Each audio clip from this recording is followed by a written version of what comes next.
today what I want to do is just go through the Old Testament and talk about it. That will be my sermon. So when we get to the end of the Old Testament, it's the end of the sermon. You don't have to worry about anything else. Okay? All right. So first in this Old Testament lesson.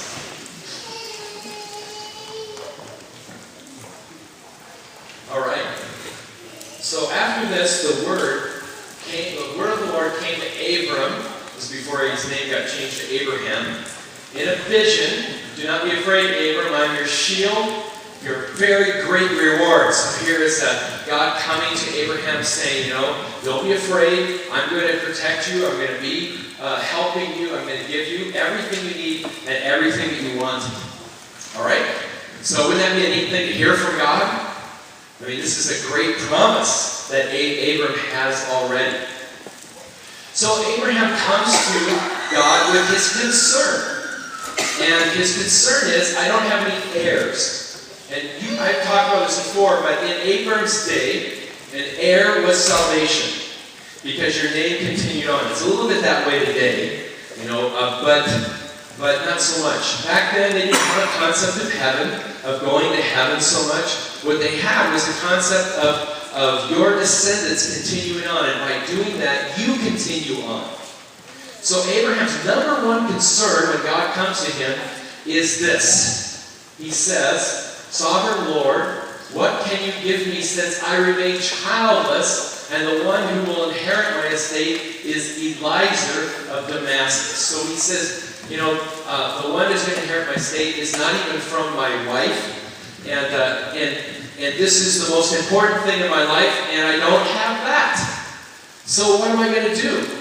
You say, well, I'm going to look after you, I'm going to give you what you want, everything's going to be great. But here's the one thing I want, the biggest thing in my life, and I don't have it. So what else are you going to give me? You ever felt that way? The one thing that you want above anything else, and you don't have it. That's how Abraham felt. So, Abram said, you have given me no children, so a servant in my household will be my heir. Then the word of the Lord came to him. This man will not be your heir, but a son of your own flesh and blood will be your heir. And then he takes him outside. Now remember, heirs, that's like gold. That's the best thing in the whole world, to have heirs. So God takes Abram outside, out to the dark, and he says this, look up at the sky, count the stars. You ever tried to do that? You ever tried to count all the stars? And imagine it's Abram, and there's no lights. There's no street lights. There's no light pollution anywhere. So, you see stars. You see stars. And he says, count them if you can. If you can. And then he said to him, so shall your offspring be. Now this is right in the face of he's getting old. His wife is even older, past childbearing age. This is impossible. And often when God comes to us and tells us something, it seems impossible to us. And it sure seemed impossible to him. Just impossible. His own heir through his own wife. That wasn't going to happen. Next slide. Abraham believed the Lord, and it was credited to him as righteousness. Now here's a piece of the gospel for you, because it's belief that makes you righteous. Now, most of us think that what makes us righteous is what we do. But the only thing we do is believe. And that makes us righteous. Paul will pick this theme up again in Romans. And he'll say, it was credited to Abraham as righteousness because he believed. And he's trying to encourage us to believe the promise. That's what he did. He believed the promise. And that's true for us too. We believe the promises of God and we trust them, because when God speaks, he never lies. He lays out his promise and we believe it. That's our job, to believe what God has promised. So Abraham believed God. even though it went against everything he knew. Next slide. He also said to him, I am the Lord who brought you out of Ur, the Chaldeans, to give you this land and take possession of it. But Abraham said, Sovereign Lord, how can I know that I will gain possession of it? So apparently he doesn't believe completely, because he wants some proof. You ever done that? I'm not going to be handing out the bread today, Bob. You'll be doing that. I'm cold.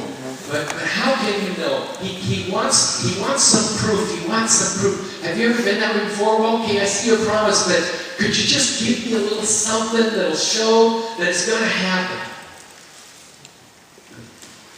So the Lord said to him, God is going to do an amazing thing here. Bring me a heifer, a goat, a ram, each 3 years old, along with a dove and a young pigeon. Okay, now this is really strange. It gets weirder in just a minute, but I'm going to explain it to you so you understand it completely. Back in Abraham's day, there was a thing called a suzerainty covenant. Suzerain means king. So it's a king covenant. The way this worked was if you went to war against somebody else and you won, then you would develop a covenant.